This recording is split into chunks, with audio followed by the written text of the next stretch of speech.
जानते हैं कि आपका जो एनडीए का सिलेबस है, उस एनडीए के सिलेबस में मैथ्स सभी लोग जानते हैं कितना क्वेश्चन आता है 120 ना। मैथ्स का आता है कुछ मिनट मार्क्स आते हैं, ठीक है। दूसरा जो पेपर होता है जनरल एबिलिटी टेस्ट वाला, जीएटी वाला, तो उस जीएटी में 600 मार्क्स का होता है, जिसमें से काफ़ी पहला सेगमेंट होता है इंग्लिश का, और इंग्लिश में कितने क्वेश्चन होते हैं 50। ठीक, दूसरा जो सेगमेंट होता है वो होता है जनरल स्टडीज का, जनरल स्टडीज जीएस, और इसके भी कितने क्वेश्चन आते हैं 50। ठीक है, तीसरा सेगमेंट जो आता है वो आता है जनरल साइंस का, और साइंस के भी कितने क्वेश्चन आते हैं 50। ठीक है, तीनों के लिए 50 क्वेश्चन है। इंग्लिश तो मान लीजिए क्लियर ही है, 6 टॉपिक हैं, 6 टॉपिक में से 50 क्वेश्चन आने हैं, है ना। मैथ्स की भी आपके क्लियर हैं, 18 से 20 टॉपिक हैं, क्वेश्चन उतने आने ही आने हैं 300 मार्क्स के। ये जो है क्वेश्चन 4 मार्क्स का ये क्वेश्चन होता है, देख सभी को ऐसे मैंने ये मैं तो कराऊंगा, एक दो से ज़्यादा हम और कराएंगे। जनरल स्टडीज में टोटल 50 क्वेश्चन है, इसमें दिया गया है तो कौन कौन से सब्जेक्ट पढ़ रहे हैं। ये सब हो गया आपका ज्योग्राफी। पहली क्लास में मेरे ख्याल से जीएस की ना, जिससे पहले हो चुकी कोई जीएस क्लास,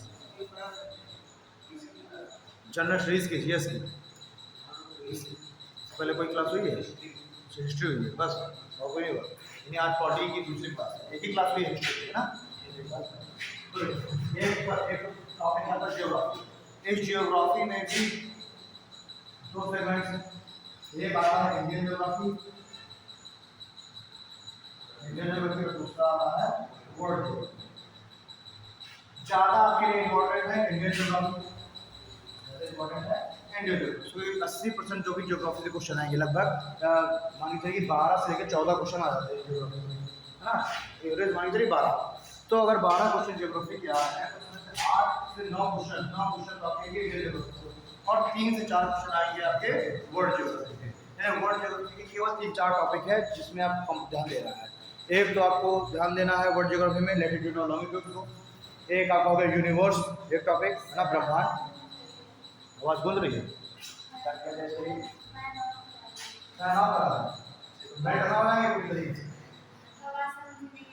अच्छा यहाँ लोग नहीं आ रही, पीछे वाले आगे आगे पीछे बैठ लो। तो पीछे कितने लोग 4 5 2 हाँ ही 7 लोग यही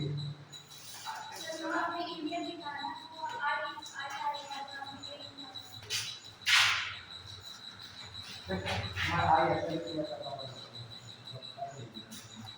आज पढ़ गई बात ठीक है। Indian world geography and world geography. तो वर्ल्ड जियोग्राफी के मैं कहता हूँ 40 मार्क्स टॉपिक है, इसमें आपको ध्यान रखना बहुत ज़्यादा, आपको डेप्थ मिल जाएगा। आपको केवल उतना अप्रोच करना है जितने में हम एग्जाम क्वालिफाई करें, है ना, जितना हमारा एग्जाम के लिए इम्पोर्टेंट है। तो आपको बहुत ज़्यादा डेप्थ में जाने की जरूरत है। एक आप यूनिवर्स पढ़ लेंगे, लैटिट्यूड और लॉन्गिट्यूड पढ़ लेंगे, तीसरा टॉपिक हम पढ़ेंगे कॉन्टिनेंटल ड्रिफ्ट थ्योरी, महाद्वीपीय विस्थापन सिद्धांत, चौथा आप पढ़ेंगे प्लेट टेक्टोनिक थ्योरी, है ना, प्लेट टेक्टोनिक के सिद्धांत, पांचवा पढ़ेंगे आप इंटरनल स्ट्रक्चर ऑफ अर्थ, पृथ्वी की आंतरिक संरचना, ठीक है ना। और एक टॉपिक आप पढ़ लेंगे जियोमॉर्फोलॉजी में, जिसमें से आप पढ़ेंगे वोल्केनिज्म, है ना, यानी ज्वालामुखी, आप पढ़ेंगे अर्थक्वेक भूकंप, ठीक है, और एक टॉपिक आप पढ़ लेंगे सौरमंडल, तो यूनिवर्स में ही कंबाइन हो जाएगा।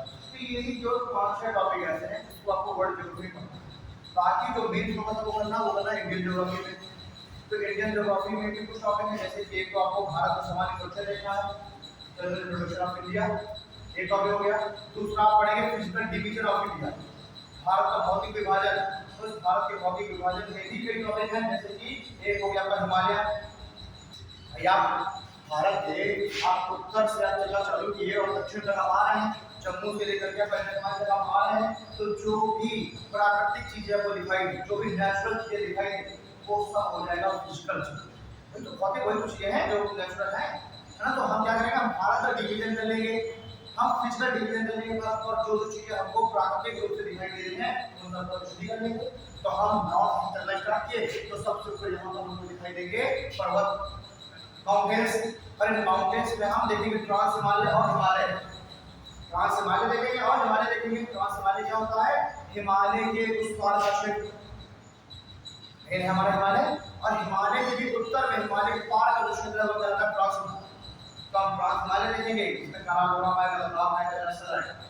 फिर हम देखेंगे हिमालय, जिसमें आएगा ग्रेटर हिमालय, लघु हिमालय, जिसमें से माउंट एवरेस्ट वगैरह जिसकी पीक है ना, ये हिमालय देखेंगे। जो उत्तर में हम माउंटेन्स यानी पर्वत, माउंटेन के बाद और नीचे आएंगे, यहाँ हम देखेंगे प्लेन यानी मैदान, प्लेन यानी मैदान, ठीक है। तो हम इधर मैदान है, भावर का मैदान, तराई का, कांगड़ का, ये सब पढ़ेंगे। और इसी मैदानों में बहती हैं नदियाँ, रिवर्स, तो हम पढ़ेंगे इसमें रिवर। दो टॉपिक आप हो गए। थर्ड टॉपिक हो जाएगा आपका भारत का प्रायद्वीपीय पठार, भारत का प्रायद्वीपीय पठार यानी पेनिनसुलर प्लेट्यू, भारत का प्रायद्वीपीय पठार यानी पेनिनसुलर प्लेट्यू। प्रायद्वीप क्या होता है, पेनिनसुलर या प्रायद्वीप, पेनिनसुलर या प्रायद्वीप,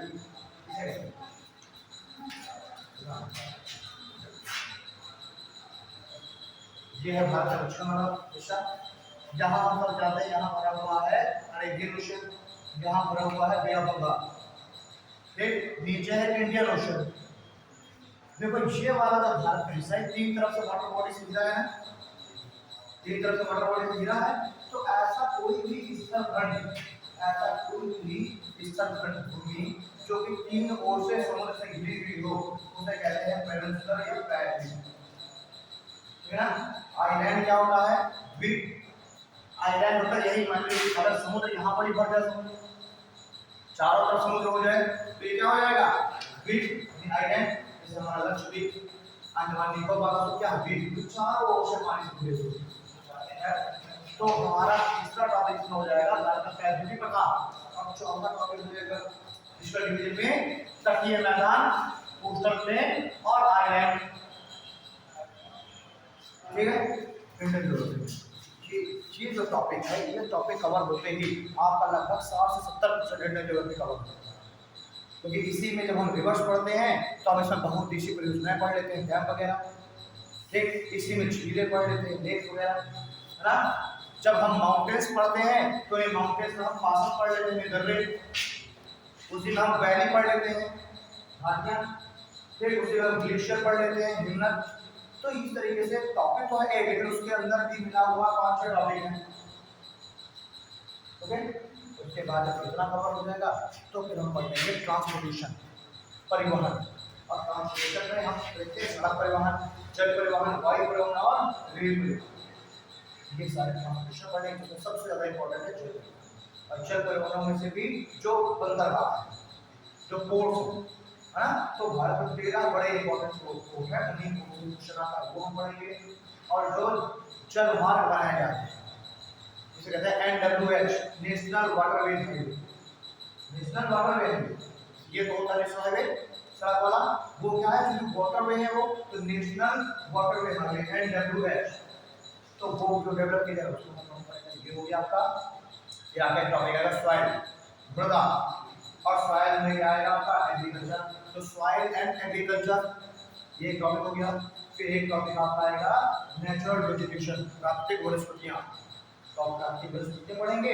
और दूसरे में आप पढ़ेंगे biosphere reserve, national park and sanctuary park, ये आपके मेजर टॉपिक, इनको आप कवर करेंगे। आपका ज्योग्राफी में लगभग 80% जाएगा। यानी 9 क्वेश्चन आए तो 9 में से आपके 7 क्वेश्चन इतने टॉपिक में हो जाएंगे, फिर आपकी भी टॉपिक को कमा, आपकी ज्योग्राफी बहुत बड़ा, आपको यूपीएससी नहीं देना है, तो आपको उतना टक्कर नहीं करना, लेकिन यूपीएससी करा रहा है एग्जाम, तो इसलिए इतना हमने भी नहीं देना। तो हमें अपना अप्रोच कैसे रखना है, स्मार्ट अप्रोच, हमको ये नहीं करना है तरफ से भैया हमने पढ़ा करो, हमें वेटेज भी तो देखना है, जितना वेटेज उतना हम मेहनत करें, ज़्यादा हमें मेहनत करें तो यूपीएससी ना शुरू करना शुरू करें, तो आपको ज्योग्राफी आप कवर करेंगे, मेजर पोर्शन छोड़, उसके बाद दूसरा टॉपिक आता है polity and constitution, polity and constitution. आपके एग्जाम के लिहाज से ज्यादा महत्वपूर्ण है कॉन्स्टिट्यूशन। यूपीएससी वाले जो ज्यादा फोकस करते हैं, जो करते हैं पॉलिटी पर फोकस करते हैं, यूपीएससी वाले पॉलिटी पर ज्यादा फोकस करते हैं, राज्य व्यवस्था पर। हम फोकस करेंगे कॉन्स्टिट्यूशन पर ज्यादा, ठीक, दोनों में अभी मैं जब टॉपिक स्टार्ट करूँ बताऊँ दोनों में अंतर क्या है पॉलिटी एंड कॉन्स्टिट्यूशन में।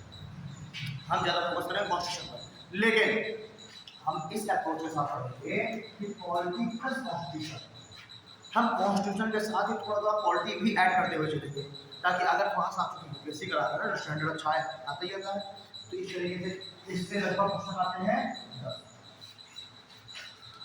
ठीक है, लगभग 10 क्वेश्चन कॉन्स्टिट्यूशन से। तीसरा पढ़ते हैं हिस्ट्री। हिस्ट्री में भी आपकी बहुत सारी हिस्ट्रियाँ, एंशिएंट हो गई, मेडिवल हो गई, मॉडर्न हो गई एंड वर्ल्ड हिस्ट्री, 4 हिस्ट्री पढ़ते हैं, ठीक है। टोटल क्वेश्चन कितने आते हैं लगभग 15, 400 मिला करके, ठीक है ना। जो वर्ल्ड ज्योग्राफी है लगभग 2 क्वेश्चन इससे आते हैं, और टॉपिक इसके डिसाइडेड है, केवल 4-5 टॉपिक हैं वर्ल्ड ज्योग्राफी के। एक आप पढ़ेंगे अमेरिकन रेवोल्यूशन, अमेरिका संघर्ष जो है वो पढ़ेंगे, फ्रेंच रेवोल्यूशन पढ़ेंगे, रशियन रेवोल्यूशन, ठीक, वर्ल्ड वॉर फर्स्ट पढ़ेंगे, वर्ल्ड वॉर सेकंड पढ़ेंगे और रेनेसां पढ़ेंगे, यानी पुनर्जागरण।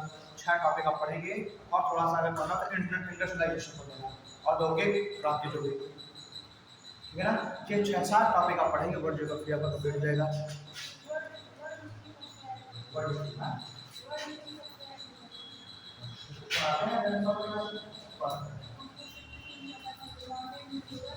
आप पहली बार किया तो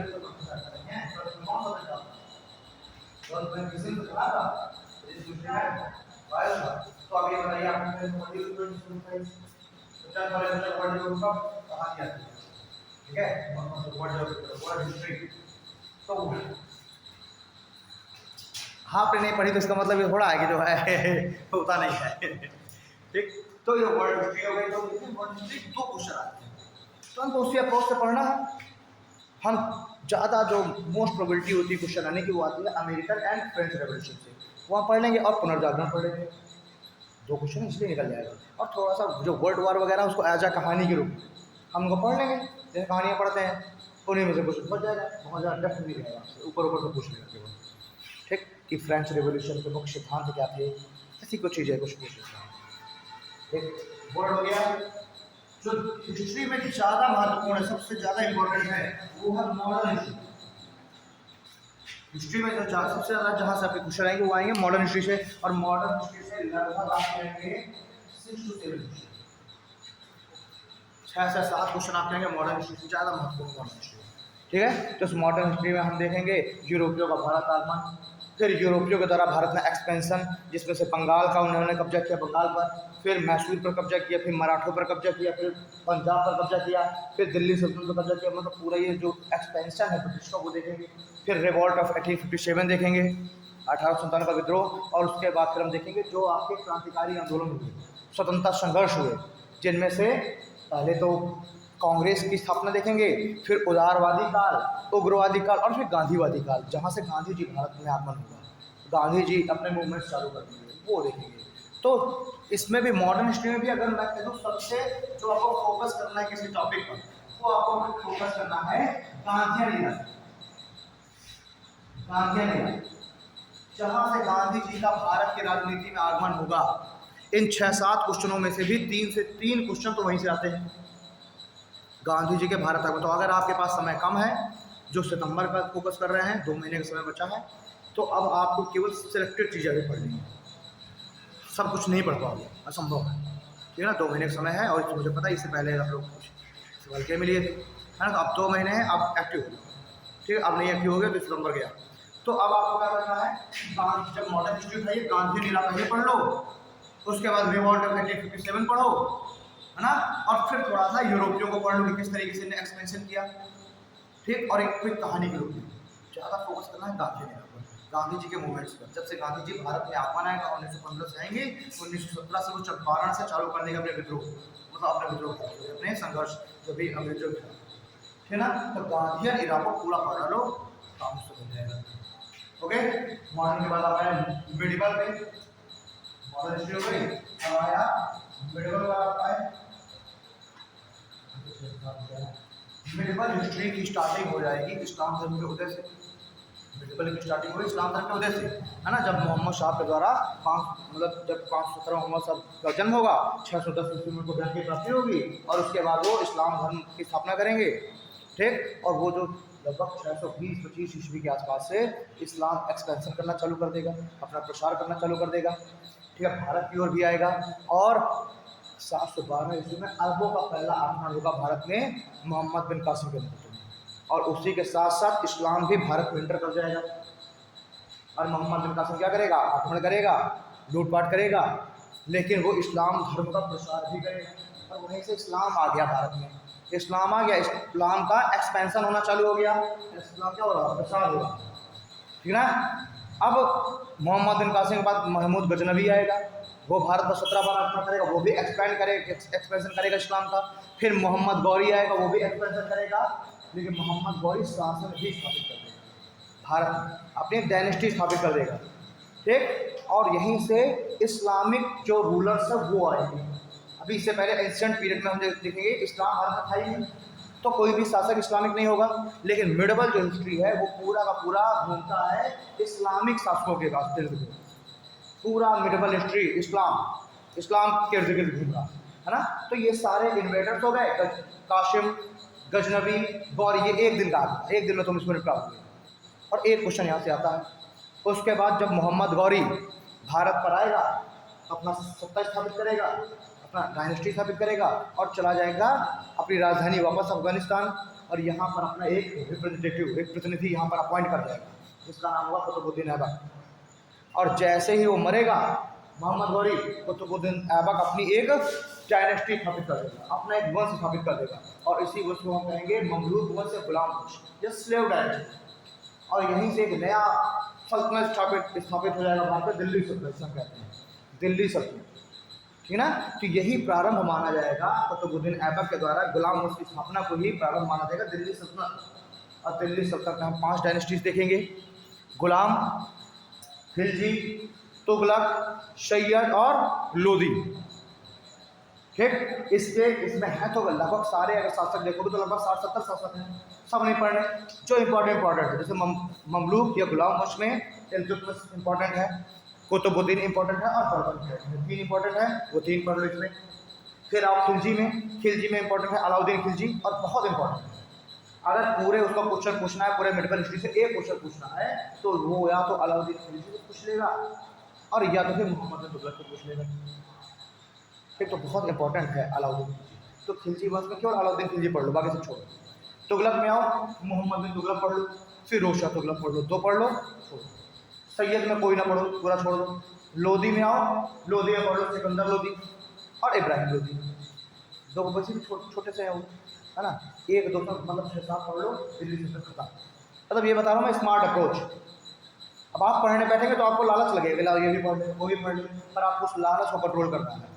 अच्छा बैट्समैन तो वही है ना जो तो ये पता है कि कौन सी बॉल छोड़ दी। अच्छा बैट्समैन वो है जो हर बॉल में शॉट मारने का प्रयास करे। कौन है अच्छा बैट्समैन आपकी नज़र में? जो हर बॉल को अटेम्प्ट कर रहा है, जो उसको पता है कि कौन सी बॉल छोड़ देना, मौके की तलाश में रहे। अच्छा बैट्समैन वही है, मारने को तो हमको बैट पकड़ा दो, हम भी हर बॉल में बैट घुमाएंगे, पड़े या ना पड़े, लेकिन अच्छा बैट्समैन है जो कि धैर्य के साथ देखे कौन सी बॉल हिट करने लायक है, उसी को केवल हिट करे, बाकी सबको क्या करे वो छोड़ दे, सब अपने को आउट होने से पूछे। तो हमको भी यही करना है, स्मार्ट 2 महीने में ज़्यादा समय नहीं, स्मार्ट नहीं करनी है, लालच नहीं करना है, केवल सिलेक्टेड टॉपिक पढ़िए जहाँ से क्वेश्चन आते हैं। तो हमने पिछले 10-15 सालों के पेपरों का एनालिसिस किया है, तो इसमें पता है कि कहाँ से किस क्वेश्चन से क्वेश्चन आते हैं, किससे क्वेश्चन नहीं आते। जहाँ से क्वेश्चन नहीं आते तो क्या करना है, पढ़े सुबह में पढ़ लेंगे, भविष्य में जब खाली समय रहेगा। ठीक है ना। तो इस तरीके से आपका दिल्ली सल्तनत कंप्लीट। एक क्वेश्चन दिल्ली सल्तनत से आता ही आता है, कहाँ से आए क्लियर नहीं है, लेकिन मैंने जो आपको 6-7 रूलर्स बता दिए हैं उनसे ही ये क्वेश्चन आएगा। और एक क्वेश्चन मतलब है 4 नंबर, 4 नंबर की वैल्यू जानते हो, हज़ारों रैंक। ठीक है ना। उसके बाद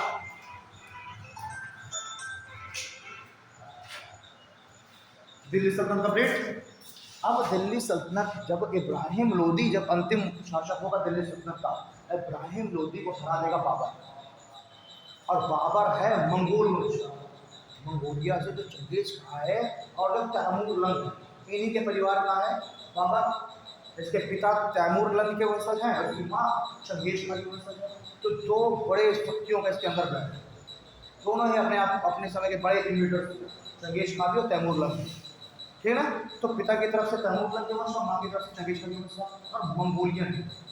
तो ये जब भारत आएगा, इब्राहिम लोदी को बनाएगा तो अपनी एक डायनेस्टी स्थापित करेगा और नाम क्या रखा मुगल। उसी मंगोलिया से ही, मंगोल वंश से क्या आ गया, मुगल। तो कौन सी वंश स्थापित हो जाएगी, मुगल वंश। दिल्ली सल्तनत कंप्लीट, मुगल वंश स्थापित। तो इस बात को आप याद रखना है कि बाबर एक्चुअली में मंगोल वंश का ही है, तभी उसका नाम रखा मुगल। और ये भी क्या है, इस्लामिक डायनेस्टी है। दिल्ली सल्तनत भी पूरा इस्लामिक, ये भी इस्लामिक। अब बाबर के द्वारा मुगल वंश, बाबर आएगा, बाबर को आपको पढ़ लेना है, छोटा सा है, केवल बाबर के 3-4 युग हैं, जल्दी पढ़ के कंप्लीट हो गया। ठीक, फिर आपको आएंगे हुमायूं, हुमायूं कोई महत्वपूर्ण नहीं है। फिर आएगा Sher Shah Suri, the most important Sher Shah Suri. जितना इंपॉर्टेंट अलाउद्दीन खिलजी उतना ही इंपॉर्टेंट शेर शाह सूरी। मुगल वंश अगर एक क्वेश्चन पूछेगा तो शेर शाह सूरी से ही पूछेगा, ठीक है ना। शेर शाह सूरी आप पढ़ लेंगे, उसके बाद आप पढ़ लेंगे अकबर, दूसरा इंपॉर्टेंट है, सबसे ज़्यादा इंपॉर्टेंट शेर शाह, दूसरा इंपॉर्टेंट अकबर। अकबर को पढ़ो, ठीक है। अकबर के बाद जहांगीर आएगा, शाहजहां आएगा, औरंगजेब आएगा, इनको चाहो तो छोड़, ठीक है ना। फिर औरंगजेब की जैसे ही मृत्यु होगी 1707, तो औरंगजेब के उत्तराधिकारी आ जाएंगे, औरंगजेब के बच्चे थे, वो सब बहुत कमजोर है। जब कमजोर है तो सीधी सी बात है कि मुगल वंश का क्या चालू हो जाएगा, डिक्लाइन होना। अभी तक तो उत्थान हो रहा है औरंगजेब के समय तक, औरंगजेब है मजबूत, जैसे औरंगजेब मरेगा इसके जो उत्तराधिकारी रहेंगे संख्या कमजोर, तो वापस से मंगोल वंश का डिक्लाइन चालू हो गया। और इसी डिक्लाइन को ही देख करके जो ब्रिटिश है वो अब अपने आप को शासक बनाने के खिलाफ लड़ रहे हैं। वो सोचेंगे कि हम क्यों ना शासक बन जाए, हम बोल वो मुगल तो कमजोर हो गए ना, तो मुगल को पूरी तरीके से साफ करके हम बन जाए शासक। और ये ब्रिटिश का यही जो शासक बनने का जो पूरा घटना है वही है मॉडर्न हिस्ट्री ना। वही जो युद्ध कर रहे हैं, बंगाल का युद्ध कर रहे हैं ना, मुगल के साथ युद्ध कर रहे हैं, ये सब। एंशियंट आपको जैसे क्वेश्चन एक आध क्वेश्चन आता है जो आता है एंशियंट में भी आपको टॉपिक पढ़ लेंगे आप, जैसे मौर्य वंश पढ़ लेंगे, मौर्य वंश 16 महाजनपद पढ़ लेंगे, बुद्ध धर्म और जैन धर्म पढ़ लेंगे, थोड़ा सा इंडस वैली सिविलाइजेशन, इतने टॉपिक पढ़ लेंगे एंशियंट टॉपिक। और आपके 15 क्वेश्चन यहाँ से आपके आते हैं हिस्ट्री से, 15 क्वेश्चन मतलब है 60 नंबर, ठीक है ना। तो ये हो गया फिर अपना बहुत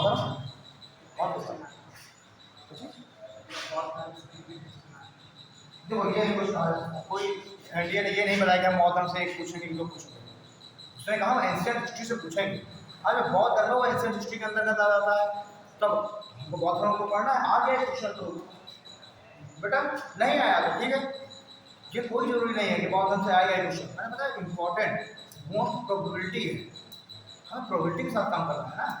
तो अगर एंशिएंट हम बताएंगे तो प्रोबेबिलिटी रहती है कि बौद्ध और जैन से क्वेश्चन आता है, लेकिन अगर नहीं आया तो आप उसको ब्लेम नहीं करेंगे, सर आपने तो बताया है 90% चांस है, 90% चांस है कि बहुत अच्छा क्वेश्चन आएगा। अगर नहीं आया तो इसको मात्र एक संयोग बना जाएगा। ओके, तो 15 ये हो गए, 10 ये हो गए, लगभग 10 से 12 ये हो गए, 25 लगभग 10 ये हो गए ज्योग्राफी के। तो 15 25 10 35 हो गए। उसके बाद आता है इकोनॉमिक्स। तो लगभग 5 to 7 क्वेश्चन इकोनॉमिक्स होते हैं, 5 to 7, 5 6 7 कुछ भी होते हैं, 5 to 7। तो 35 और 7 कितने हो गए, 42 हो गए, बचे 8 क्वेश्चन। तो 8 क्वेश्चन रहेंगे करंट अफेयर्स,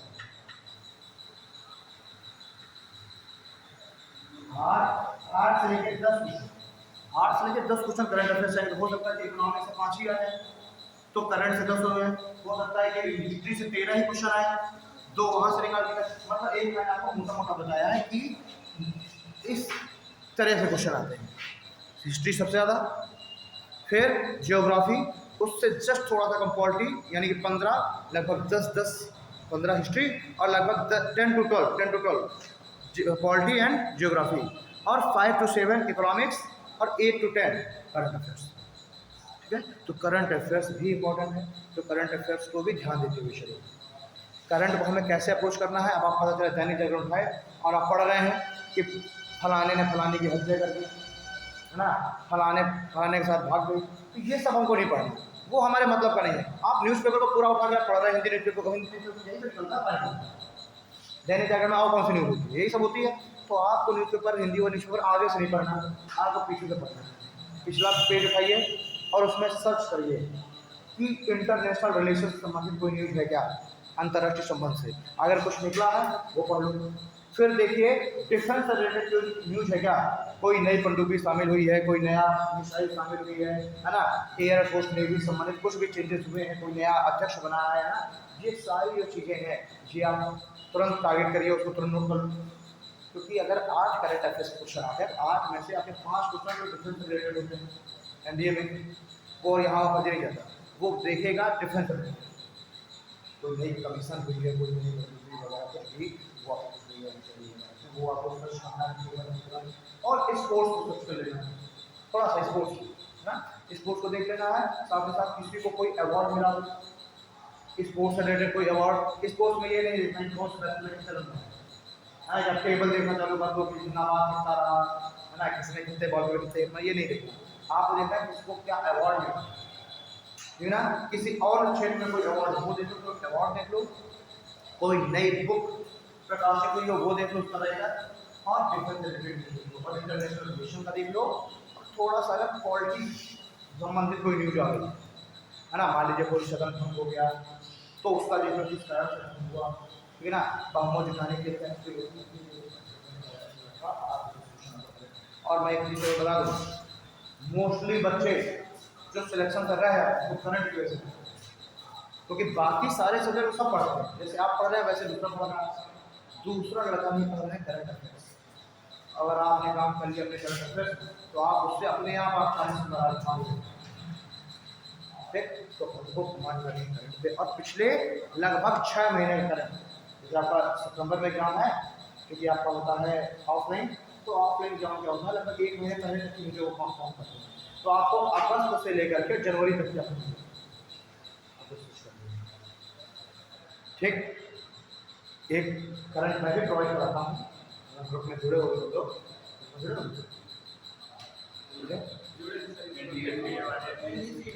अभी अभी है ना, ठीक है। एक और ग्रुप है इसमें, चूंकि ये चूंकि ऑफिशियल है उसमें मैं अपने है ना, तो उसमें चूंकि मेरा तो एक अदर एक ग्रुप है उसमें आप लोग जुड़ जाइएगा, उसमें मैं डेली करंट अफेयर्स प्रोवाइड करता हूँ, करंट के साथ साथ और भी बहुत सारी चीज़ें प्रोवाइड करता हूँ, है ना। आपकी सब्जेक्ट से रिलेटेड, आपकी इंग्लिश से रिलेटेड पीडीएफ होती है, पीडीएफ आती है डेली 15 पीडीएफ प्रोवाइड करता हूँ, तो उसमें से 5 पीडीएफ आपकी होती है, एक होती है बुक से रिलेटेड, कौन सी बुक आज चर्चा में है, उसका राइटर क्या है, उस बुक के बारे में सारा कुछ, ठीक, वो होगी। एक होगा पर्सनल से रिलेटेड, कोई पर्सन अगर किसी की मृत्यु हो गई, किसी को कोई अवार्ड मिला है ना, कोई इनामी कोई क्वेश्चन, उससे रिलेटेड पीडीएफ होती है।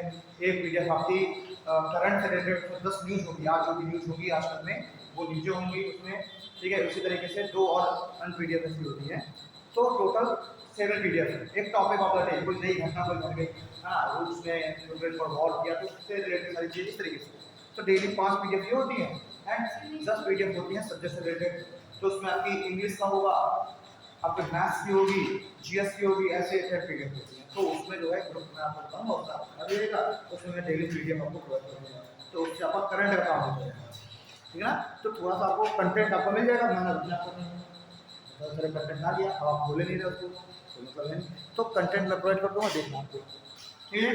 तो ये हो गया हमारे सिलेबस का डिस्कशन। साइंस वाले सर ने आपको साइंस का बता ही दिया होगा, सबसे ज़्यादा आपका फिजिक्स, लगभग 20 से 22% फिजिक्स, ठीक, उससे कम केमिस्ट्री और उससे कम बायोलॉजी, तो लगभग 22% फिजिक्स के आएंगे। रही बात केमिस्ट्री की, तो लगभग 18 क्वेश्चन समथिंग केमिस्ट्री के रहते हैं, और 15 से 15 और बायोलॉजी बची, तो बायोलॉजी के लगभग 15 से बायोलॉजी, 13 से 15 बायोलॉजी, ऐसे 15 से 17, मतलब इस बायोलॉजी से एक आध क्वेश्चन केमिस्ट्री ज़्यादा रहता है, और सबसे ज़्यादा है ये। अभी जो पिछला ट्रेंड चल रहा है, तो इस ट्रेंड के आधार पर अभी तक देखो क्या जो एनडीए ने बोला, एनडीए ने बोला था फिजिक्स 20, केमिस्ट्री 15, बायो, ठीक है। जो पिछले 4-5 साल से जो ट्रेंड चल रहा है उसमें फिजिक्स ज़्यादा है, फिर केमिस्ट्री है और बायो खत्म, ये बायो 10 से 12 विषय क्लियर।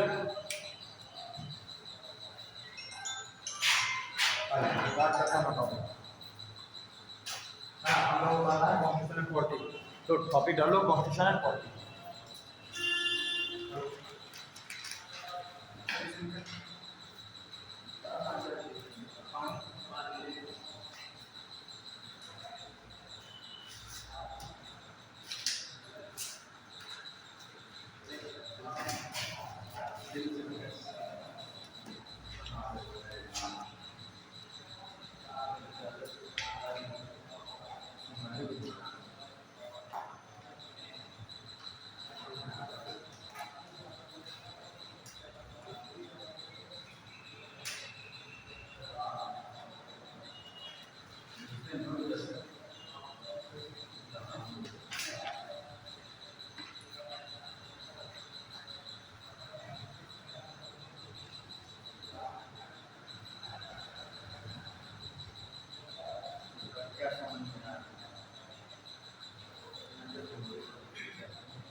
भाई का नहीं ना दुकान है ना तो कहीं ना हाई रेट जाम लोग बाहर हाई जाम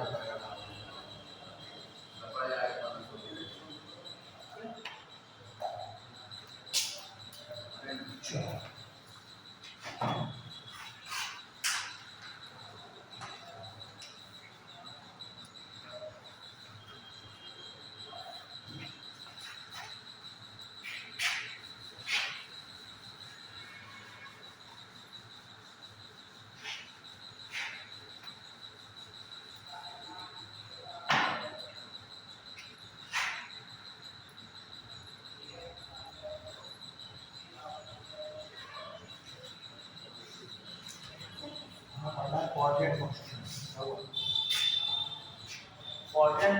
ठीक है। तो सबसे पहले हम देखिए कि आखिरकार क्वालिटी और कॉन्स्टिट्यूशन दोनों में डिफरेंस क्या होता है, आखिरकार क्या है। हम लोग देखिए जो चीज़ पता होता नहीं है तो हम लोग क्वालिटी बोल देते हैं, कभी कॉन्स्टिट्यूशन बोल दिए, ह्यूमन क्या बोल दिए, कभी बोल दिए। तो आखिरकार क्वालिटी और कॉन्स्टिट्यूशन दोनों में डिफरेंस है क्या, इसको हमें पहले समझना होगा, है ना। तो कुछ लोगों को आइडिया है क्या है डिफरेंस क्वालिटी और कॉन्स्टिट्यूशन में?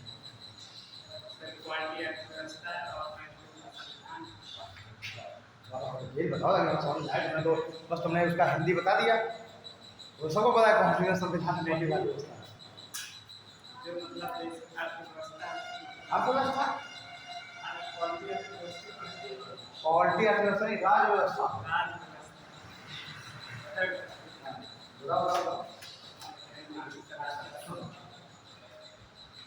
घर में परिवार के साथ रहने के लिए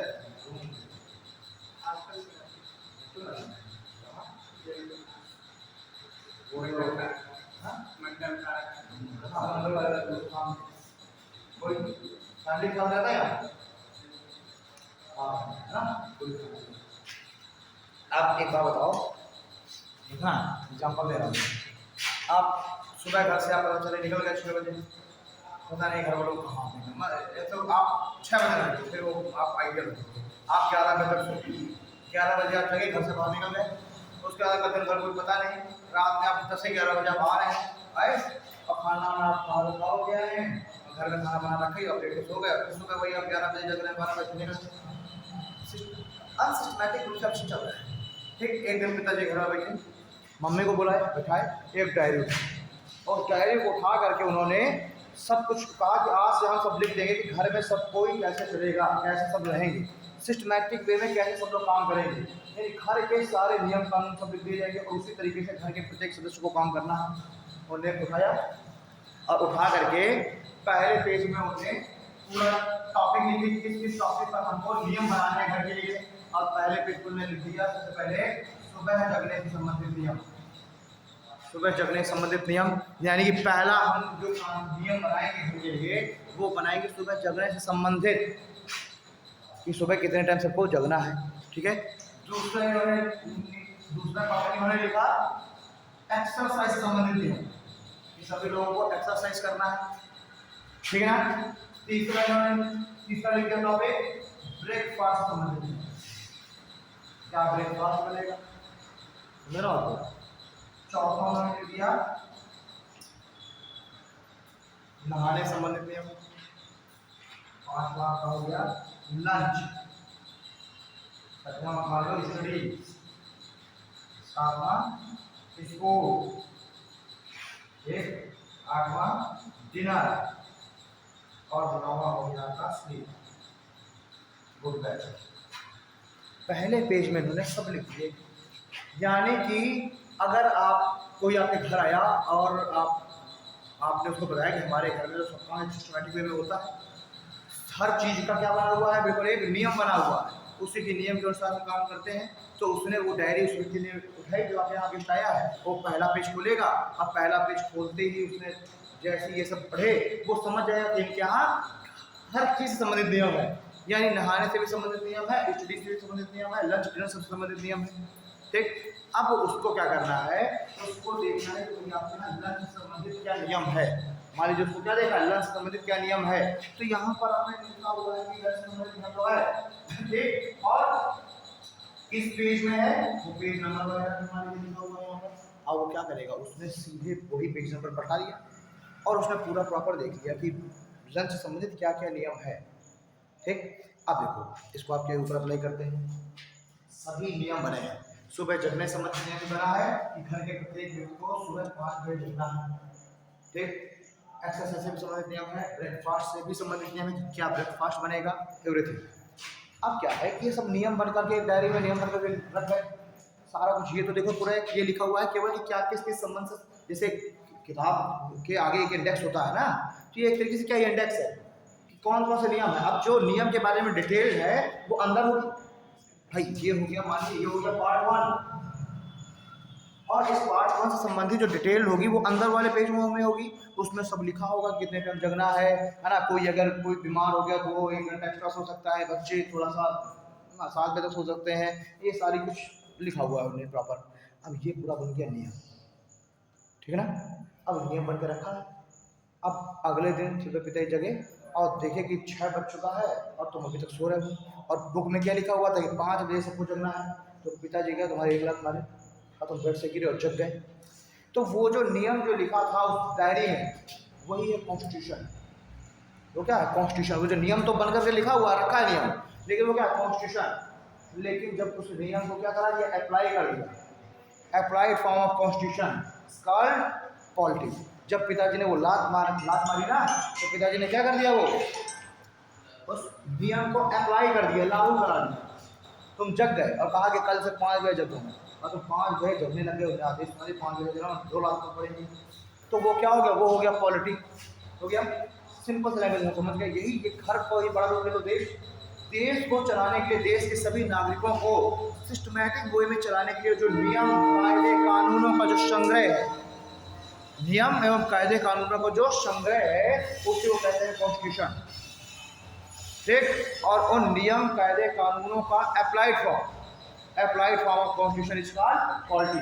जब उन नियम कायदे कानूनों को जब हम लागू करा देते हैं तो वही क्या कहलाता है, पॉलिटी कहलाता है। हम तो समझ में आ गया। अब नियम तो बन गया, जो हमारा कॉन्स्टिट्यूशन वो तो है नियम बन के रखा है। लेकिन अगर कोई नियम को लागू कराने वाला ना हो तो उस नियम का कोई मतलब है क्या? कॉन्स्टिट्यूशन बन के रखा है लेकिन कोई उसको लागू कराने वाला है ही नहीं मजबूती के साथ, तो कोई उसको मानेगा? कॉन्स्टिट्यूशन को नहीं मानेगा।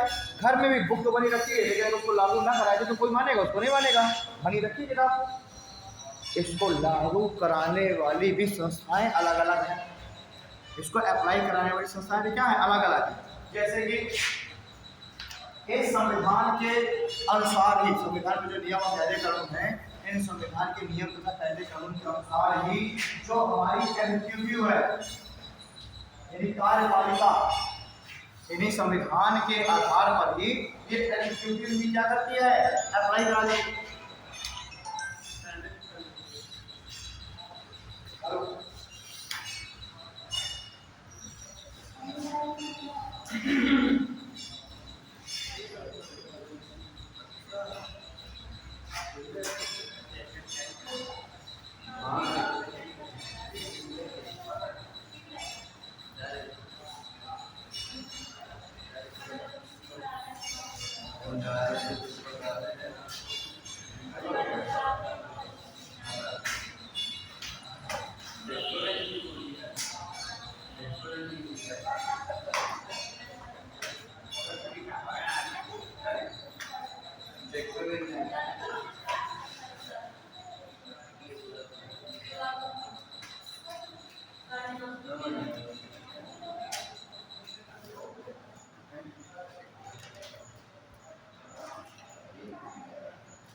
योगी बाबा की मीटिंग में जाते हैं, आता है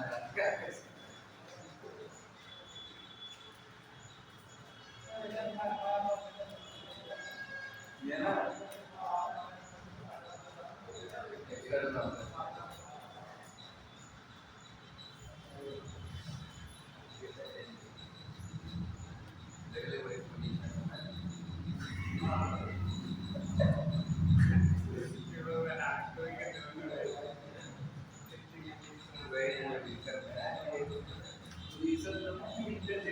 टॉपिक बनाए हो ना तो इस वजह से उसका पालन करते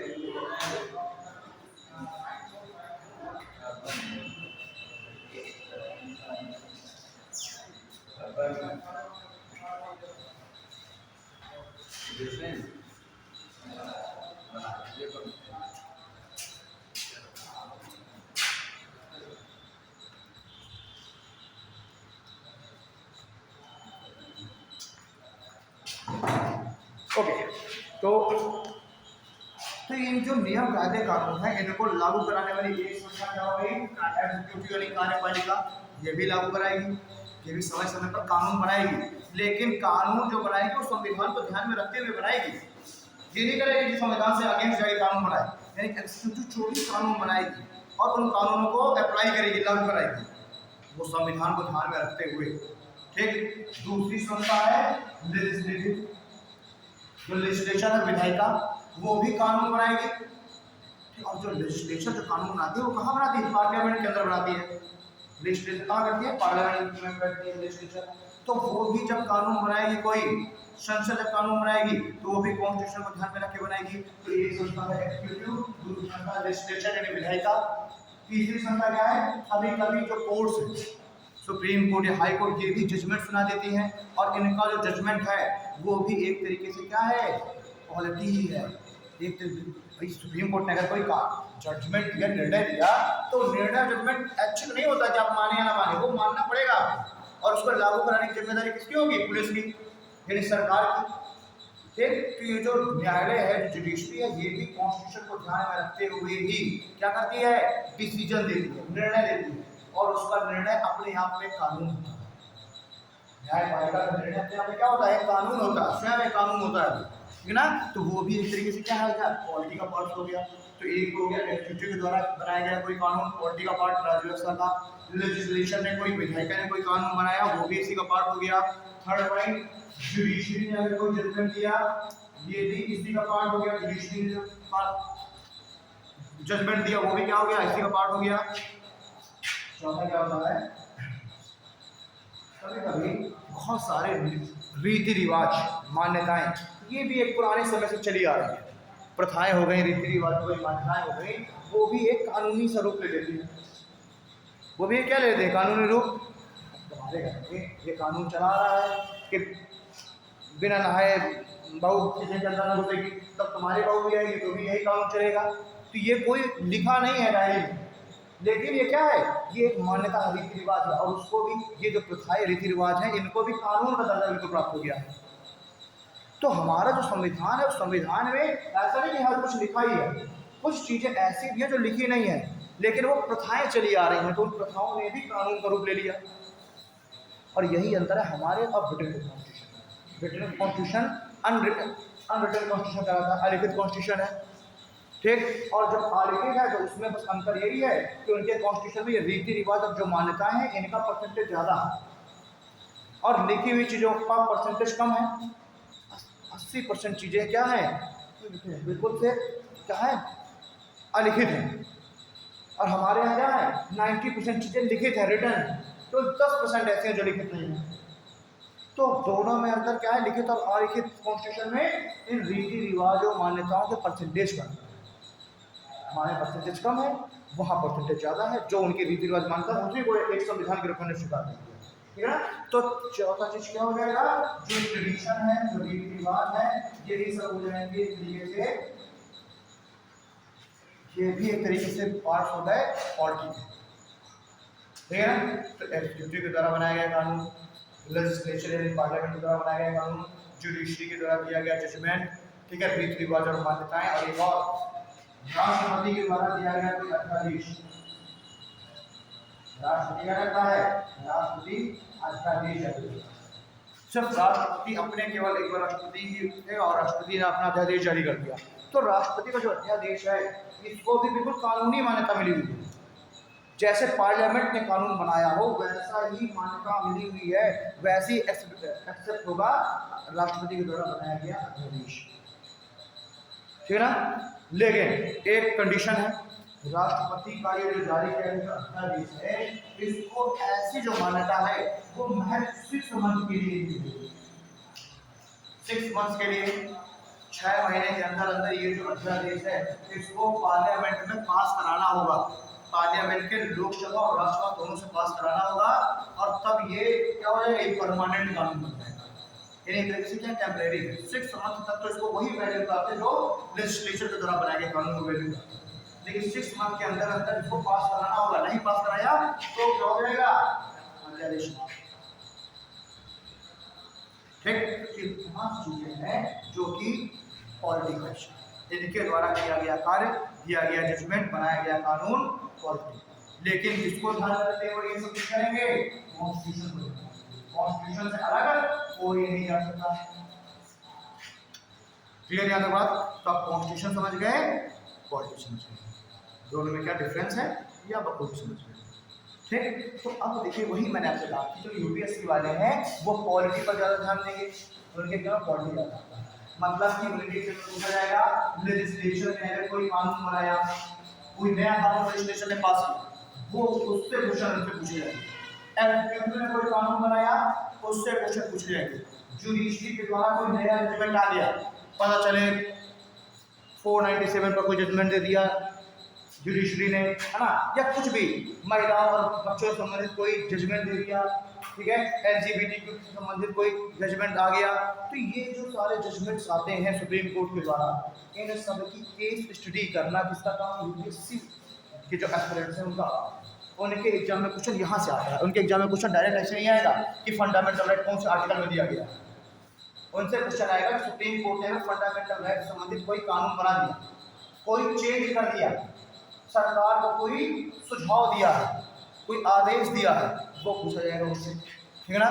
साथ ही साथ राष्ट्रपति ने अगर कोई रेजोल्यूशन कर दिया वो पूछा जाएगा, हमें हमसे क्या पूछा जाएगा, हमसे पूछा जाएगा कॉन्स्टिट्यूशन, भाग 1, भाग 2, भाग 3 क्या है, भाग 5 में क्या है, ये सारी चीज़ें हमसे पूछेंगे कॉन्स्टिट्यूशन। तो हमसे हमारा काम बहुत ईजी है, वही जो पुराना चला आ रहा है वही सब, कोई बदलाव नहीं। यूपीएससी में क्या हर साल चेंज, हर साल नए बदलाव आने हैं, हर साल नए जजमेंट्स आने हैं, लेकिन हमको देखिए करना थोड़ा तो इम्पॉर्टेंट है, फंडामेंटल इम्पॉर्टेंट है, तो हम भी जो फंडामेंटल राइट्स पढ़ेंगे तो आप पढ़ेंगे कि सुप्रीम कोर्ट ने इस दौरान कुछ फंडामेंटल राइट्स को जजमेंट तो नहीं देती, नहीं देंगे, उसको तो उसको नहीं करना है। क्लियर जी? अब थोड़ा सा बात करते हैं कॉन्स्टिट्यूशन के बारे में और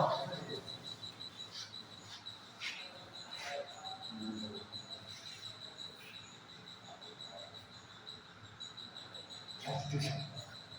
अब जब हम कॉन्स्टिट्यूशन को पढ़ते हैं तो सबसे पहले कॉन्स्टिट्यूशन कई भागों में बंटा होता है, कई पार्ट्स में, जिसे कहते हैं भाग या पार्ट, ठीक है ना। तो सबसे जब कॉन्स्टिट्यूशन की स्टार्टिंग होगी, कॉन्स्टिट्यूशन जब स्टार्टिंग होगी तो सबसे पहले होगा प्रेमबल। इस प्रेमबल को हिंदी में बोलते हैं उद्देशिका, कभी कभी प्रस्तावना भी कहते हैं, उद्देशिका। अब ये उद्देशिका वही है जो आपकी डायरी में जो लिखा हुआ था कि घर पिताजी किस किस चीज़ों से संबंधित नियम बनाने वाले हैं।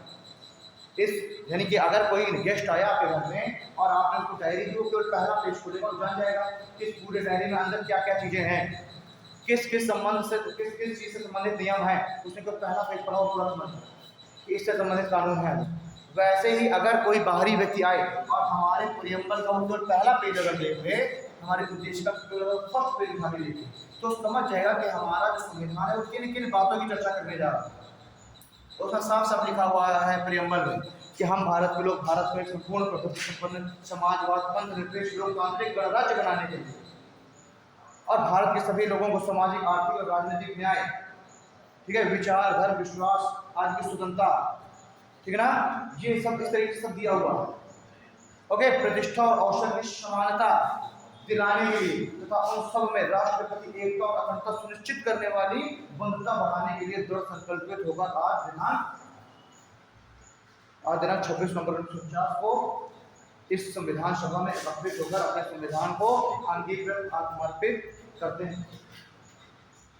तो संविधान को केवल कोई पहला पेज इतना पढ़ ले तो सब समझ में आ गया उसको कि आगे संविधान में क्या क्या बात होने वाली है। भारत की संप्रभुता की बात होने वाली है, भारत के लोकतांत्रिक गणराज्य बनाने की बात होने वाली है, समानता की बात होने वाली है, लोगों को स्वतंत्रता दिलाने की बात होने वाली है। और स्वतंत्रता भी किस तरह की, सामाजिक आर्थिक और राजनीतिक, ठीक है ना, सामाजिक आर्थिक राजनीतिक न्याय, ठीक है, अवसर और प्रतिष्ठा की समानता, सामाजिक आर्थिक राजनीतिक न्याय, ठीक है, स्वतंत्रता कैसे, विचार अभिव्यक्ति विश्वास धर्म और उपासना की स्वतंत्रता। अगर न्याय की बात आएगी, किस किस आपसे एग्जाम पूछा जाता है क्वेश्चन कि हमारे संविधान में नागरिकों को कितने प्रकार के न्याय की बात की गई नागरिकों के लिए, तो 3 प्रकार के न्याय, कौन कौन, सामाजिक आर्थिक और राजनीतिक न्याय।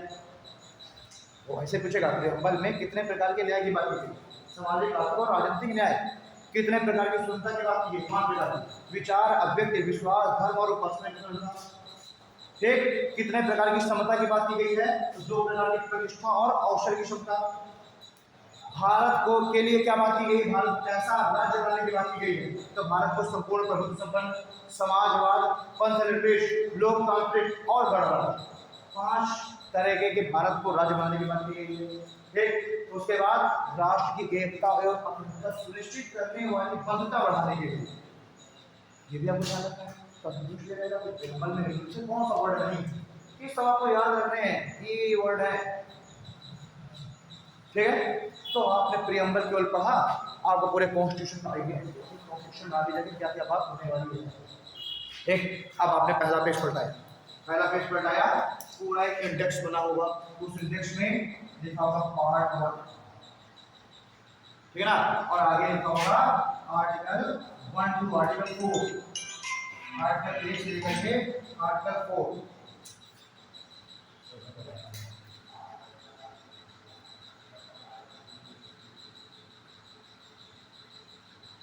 फिर पार्ट 1 होगा, पार्ट 1 के अंदर आर्टिकल 1 से लेकर आर्टिकल 4 लिखा होगा, ठीक है ना, या और इसी तरीके से पार्ट 2 पार्ट 3 पार्ट 4 5 6 7 8 करते करते पार्ट 22 तक होगा, सारे आर्टिकल लिखते हुए चले जाएंगे। तो एक पूरा इंडेक्स तैयार हो गया। अब आपको क्या है, देखना है कि मुझे सिटीजनशिप देखना है कि सिटीजनशिप से संबंधित क्या नियम है हमारे कॉन्स्टिट्यूशन में। तब आपको पूरा संविधान पढ़ने की जरूरत नहीं है, आप सिर्फ क्या करेंगे, आप यहाँ देखेंगे पार्ट में कि किस पार्ट में सिटीजनशिप नागरिकता से संबंधित कानून है, तो आपने देखा कि जो पार्ट 2 है ये सिटीजनशिप से संबंधित है, और यहाँ पर लिखा हुआ है, मान लीजिए आर्टिकल 5 टू आर्टिकल मान लीजिए लिखा हुआ है आर्टिकल 5। तो अब आपको कुछ नहीं करना, आपको सीधे क्या खोलना है, पार्ट 2 खोलना है और सिटीजनशिप में चले जाना है। आर्टिकल में तुरंत पेज नंबर पढ़ाओ, चले जाओ पढ़ लो। नागरिकता यानी एक जैसी चीजें एक जगह पर लिखी हुई हैं। भाग 1 है तो संघ और उसके राज्य क्षेत्र हैं, तो संघ और राज्य क्षेत्र संबंधित सभी चीजें एक जगह हैं। नागरिकता से संबंधित सभी चीजें एक जगह, मौलिक अधिकार से संबंधित सभी चीजें एक जगह। अब ये एज्यूम करो कि मौलिक अधिकार से संबंधित कुछ चीजें हो भाग 1 में, कुछ हो भाग 20 में, कुछ हो भाग 15 में, तो पूरा कॉन्स्टिट्यूशन पलटाते रह जाओगे। तो इसलिए एक तरह की एक चीजें एक ही जगह पर रख दी गई हैं और वही सिस्टमैटिक रूप से वही अरेंजमेंट है कॉन्स्टिट्यूशन के अंदर, ठीक है ना। तो अब देखो, हाँ, मैं पहला पेज खोला बिल्कुल प्रियम्बर, फिर जो हमारा कॉन्स्टिट्यूशन है ये उद्देश्य बता रहा है, क्या ऑब्जेक्टिव है इसका, है ना, क्या उद्देश्य के साथ कॉन्स्टिट्यूशन बनाया गया। तो उसके बाद जो हमारा पूरा कॉन्स्टिट्यूशन है वो कुछ भागों में बटा हुआ है, कुछ पार्ट्स में। कॉन्स्टिट्यूशन किसमें बटा हुआ है, कुछ पूरा कॉन्स्टिट्यूशन कुछ भागों में बटा हुआ है, कुछ पार्ट्स में, ठीक है ना। उसके बाद वो जो भाग है, पार्ट्स हैं, ये भाग भी कुछ अध्यायों में बटे हैं। अध्याय यानी कि चैप्टर। भाई भाग मान लीजिए बहुत बड़ा हो गया, भाग जैसे 5 बहुत बड़ा है, उस भाग 5 में राष्ट्रपति भी है, सुप्रीम कोर्ट भी है ना, पार्लियामेंट भी है, मंत्रिपरिषद भी, सब। तो भाग को हमने कुछ अध्यायों में बांट दिया, चैप्टर में, तो भाग बढ़ गया अध्याय यानी चैप्टर। फिर चैप्टर को भी हमने कुछ अलग अलग खंडों में बांट दिया, तो हमने चैप्टर्स को बांट दिया आर्टिकल्स में। आर्टिकल, है ना, तो इससे छोटा क्या हो गया, आर्टिकल यानी अनुच्छेद, ठीक। अब एग्जाम करिए कोई अनुच्छेद बहुत बड़ा, जैसे मान लीजिए आर्टिकल जो 19 है, आर्टिकल 19 बहुत बड़ा, तो इतना बड़ा आर्टिकल, उसी में सब कुछ तुम लिखे चले जा रहे हो, कुछ चले जा रहे हो, तो बिल्कुल एक लेंथी हो जाएगा, बहुत बड़ा हो जाएगा, तो उसको भी एक थोड़ा सा अच्छा लगे, सिस्टमैटिक के रूप में लगे, इसलिए आर्टिकल को भी कुछ भागों में बांट देते हैं, छोटे छोटे पार्ट में आर्टिकल को भी बांट देते हैं। और आर्टिकल को जब छोटे पार्ट में बांटेंगे तो उसको हम कहेंगे क्लॉज, कहेंगे क्लॉज, और क्लॉजेस को हिंदी बोलते हैं परंतु, इसको बोलते हैं आर्टिकल्स।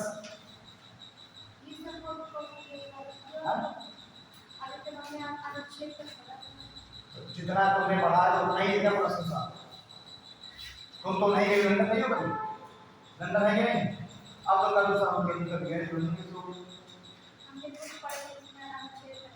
तो अगर तुमने सब पढ़े या और तुम क्लास में गए, तुमने सब पढ़ के बैठे तो क्लास में गए, क्लास में आप आएंगे ना कि आपने जो आपके कौन से पढ़ा है वो पढ़ने के लिए आप आएंगे, ये पढ़ने के बाद क्या चलते हैं सर को नॉलेज चेक करके आके जो हमने पढ़ा है वो कैसे हुआ नहीं, ये तो करना है ना। तो जितना आप सोच रहे हैं कहीं संसार नहीं है, सारी सब बड़ा भी तो भूख मंडूक ना बनूंगी बेटा, क्या इतनी बड़ा नहीं है वो संसार, इसके आगे भी। तो आपने पढ़ा है अनुच्छेद, उसी के आगे बताने के लिए मैं आया हूँ, वरना मेरा काम का है क्या, फिर तो तुम्हें आप खड़ी हो जाओ पढ़ा देंगे सबको, ठीक।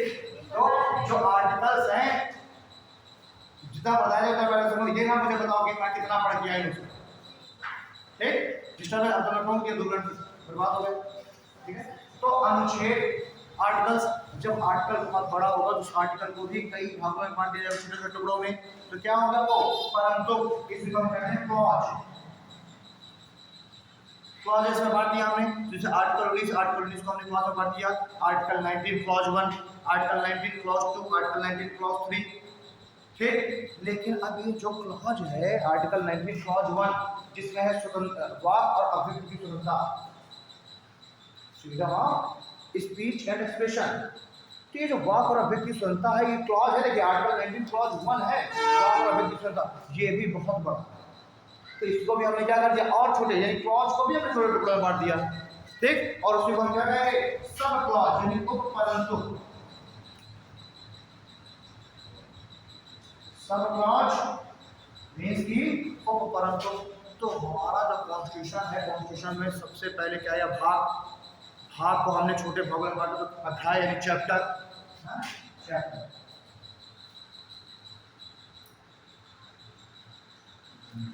चैप्टर को भी हमने और छोटे उसमें बांटा, तो आर्टिकल भी बड़ा है तो और छोटे टुकड़ों में, तो क्लॉज बड़ा क्लॉज है तो उसको और छोटे टुकड़ों में, सब क्लॉज। इस तरीके से बटा हुआ है हमारा पूरा संविधान, और एक सिस्टमैटिक वे में पूरा संविधान क्या है हमने अच्छे तरीके से उसको लिखा हुआ है, ताकि आराम से इजीली सब लोग समझ सकते हैं, इजीली देख। अब एक ही जगह सब कुछ लिखा है तो लेंदी हो जाएगा, पढ़ने में मजा नहीं आएगी, लेकिन ये क्या है सिस्टमैटिक रूप से सजा के लिखा है। एक चीज़ और बचता है, अनुसूचियाँ हैं, शेड्यूल। हाँ, शेड्यूल क्या होती है? तो शेड्यूल इसके साथ नहीं लिखा होता, शेड्यूल अलग से लिखा होता है। अब मान लीजिए कोई एक आर्टिकल है, अब मान लीजिए सपोज दैट वो आर्टिकल है कि राष्ट्रपति का शपथ। अब यहीं पर सब लिख दिया जाए राष्ट्रपति क्या शपथ लेगा, कैसी कैसी शपथ लेगा, तो बहुत लेंथी हो जाएगा ना। वहीं पर सब कुछ तुम लोग दोगे तो पता चले एक आर्टिकल 10 पेज का चला जा रहा है एक आर्टिकल। तो यहाँ पर क्या लिख दिया गया, यहाँ पर ये लिख दिया गया मान लीजिए एक आर्टिकल में कि राष्ट्रपति शपथ लेगा, है ना, और क्या शपथ लेगा, क्या वर्ड यूज करेगा, वो सब लिख दिया जाएगा शेड्यूल। तो जैसे बुक नहीं होती है, एक बुक होती है उसमें नीचे लिखा होता है किसके बारे में, और डिटेल देखने के लिए पेज नंबर बनाने में जाए, परिशिष्ट शेड्यूल। अब मान लीजिए वेतन है, उसमें लिखा हुआ है कि वेतन भत्ते हों, मतलब प्रधानमंत्री कोई वेतन भत्ते की बात है, लेकिन अब वेतन कितना मिलेगा, अलाउंसेस क्या मिलेंगे, ये सारी बात कहाँ लिख दी जाएगी, शेड्यूल में। उसी तरीके से आर्टिकल 1 है जो बात करता है संघ और राज्य क्षेत्र की, तो यहाँ पर तो लिख दिया कि भारत एक राज्यों का संघ होगा, ठीक है ना। उस पर लिख दिया गया कि राज्यों की सीमाएं और उसके नाम पर परिवर्तन करने का अधिकार संघ के पास होगा। और जो संघ है वो क्या है कि वो जो है तो विनाशी राज्य का अविनाशी संघ है, यानी राज्य टूट सकते हैं पर संघ नहीं टूट सकता। ये सब लिख दिया गया भाग 1। लेकिन अब कितने राज्य होंगे, है ना, कितने राज्य हैं, कितने यूनियन टेरिटरी हैं, ये सब लिखा जाएगा तो एक बड़ा बहुत ज़्यादा में चला जाएगा ना। तो ये सब कहाँ लिख दिया जाएगा, शेड्यूल में। यानी जो भी आर्टिकल के बाद में एक्सेस इंफॉर्मेशन, एक्स्ट्रा जानकारी है, वो सब कहाँ लिखी जाएगी, शेड्यूल में। ठीक है, जैसे लैंग्वेज संबंधित बात आर्टिकल बोल दी गई, लैंग्वेज, लेकिन कितनी लैंग्वेज है, कब कौन सी लैंग्वेज शामिल की गई, ये सारा डिटेल आपको देखना है तो आप कहाँ चले जाएंगे, शेड्यूल 8 में। केंद्र और राज्यों के संबंध की बात कर दी गई आर्टिकल में, लेकिन केंद्र और राज्यों के बीच संबंध है, किसको कौन सा कार्य मिला है, केंद्र सूची के कितने विषय हैं, राज्य सूची में कितने विषय हैं, कॉन्करेंट लिस्ट में कितने विषय हैं, संबंधित सूची में, ये सब आपको देखना है तो आप जाएंगे भाग 7 में, सॉरी शेड्यूल 7 में। ठीक, ये शेड्यूल क्या है, शेड्यूल है जब हम आर्टिकल के बाद में, आर्टिकल के बारे में हमको एक्स्ट्रा इंफॉर्मेशन चाहिए तो हम कहाँ देखेंगे, शेड्यूल। है क्लियर? ठीक, तो हमने यहाँ तक बात की भाग आर्टिकल और शेड्यूल की बात करेंगे, यानी कि अनुसूची की बात।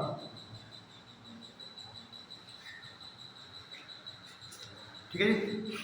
अब अगर मैं आपसे पूछूं कि हमारे संविधान में कुल कितने भाग,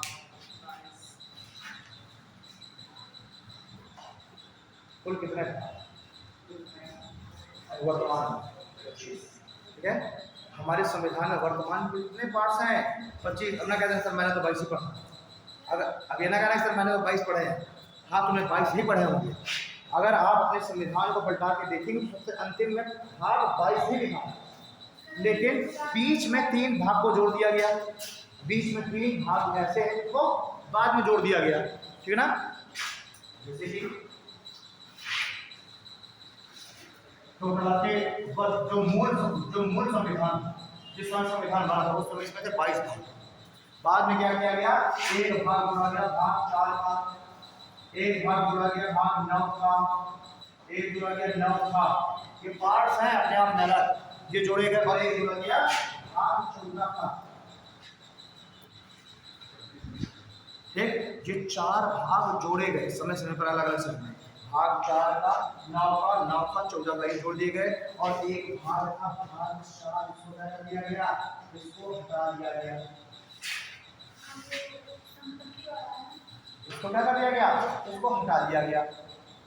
ठीक, ये एक्चुअली भाग 7 था कि जो राज्य है, राज्य कितने तरीके के होंगे, इसमें ये डिस्कशन था, है ना, कितने तरीके के, ब्रिटिश प्रांत या जो भारतीय शासकों के प्रांत हो, ये सब थे। लेकिन जब सारा क्या हो गया, सारे राज्य सब विलय हो गए, है ना, हमने सारे राज्यों को विलय कर दिया, तो हम उसकी कोई औचित्य नहीं रह गया, तो हमने उसको क्या कर दिया, उसको हमने निरसित कर दिया, हटा दिया। ठीक, उससे रिलेटेड था, तो 4 भागों को जोड़ा गया, संपत्ति संबंधित अलग, ठीक है ना, तो इसको संपत्ति संबंधित मौलिक अधिकार ये 4 जोड़े गए और 1 हटा दिया गया, तो 22 में क्या हो गया, 22 में 4 जोड़ गए और 1 में कितने बचे, 25। तो वर्तमान में संविधान में कुल कितने भाग हैं, 25, और मूल संविधान में कितने भाग थे, 22। अगर हम आर्टिकल्स की बात करें, आर्टिकल्स की ये तो है 25 और मूल रूप से 22। हम आर्टिकल्स की बात करें तो हमारा जो संविधान है उसमें मूल संविधान में कितने आर्टिकल थे, मूल संविधान आर्टिकल्स अनुच्छेद, जब संविधान में कितने अनुच्छेद थे, अनुच्छेद थे 395, मूल संविधान 395 अनुच्छेद थे। वर्तमान में अगर बात करें तो वर्तमान में लगभग 470 अनुच्छेद हैं। प्रेजेंट टाइम पे कितने अनुच्छेद हैं, 470, और मूल संविधान में 395 थे। तो ये जो 75 अनुच्छेद जो बढ़ गए, अगर तो अंतिम अनुच्छेद उठा के देखोगे संविधान है तो वो 395 ही था, लेकिन ये 75 वाले बीच बीच में बढ़ गए। जैसे भाग 4 का जुड़ गया तो उसमें एक अनुच्छेद जुड़ गया 51 का, 9 का जुड़ गया 9 का जुड़ गया उसमें भी कुछ अनुच्छेद जुड़ गए, ठीक। बहुत बीच में बहुत सारे अमेंडमेंट किए हमने, संशोधन किए, उसके द्वारा हम कुछ अनुच्छेद जोड़ दिए। तो ये बीच बीच में जो अनुच्छेद जुड़ गए और उन्होंने क्लॉजेस जैसे कि 39 ए है, एक अनुच्छेद 39 ए, ये हमने बाद में जोड़ा, ऐसे अनुच्छेद जोड़ के कुल अनुच्छेद कितने हो गए, 470।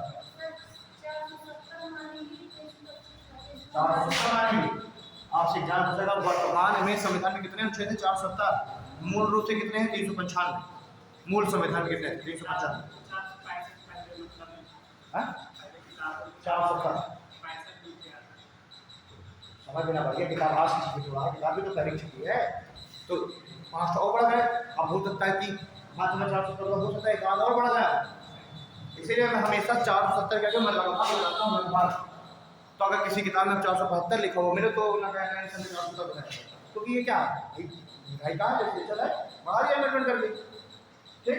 तो यही सब जो अध्ययन है कौन पढ़ गया, यही पॉलिटिक्स कब क्या चेंजेस आते हैं, ठीक है। अब देखो अगर हम शेड्यूल की बात करें, हम सूची की, तो हमारे मूल संविधान में कुल कितने शेड्यूल थे, 8, ठीक है। हमारे मूल संविधान में कुल 8 सूचियां, लेकिन अगर प्रेजेंट टाइम की बात करें तो 12 सूचियां, प्रेजेंट टाइम में कितने सूचियां, 12, यानी अनुसूचियां बढ़ गई, पहले थी 8 और अब हो गई 12, ठीक है। एक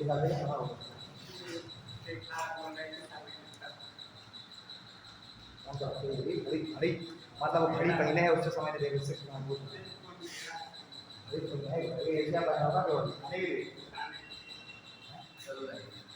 चल रही है क्या, समय बजा रही है, ठीक है।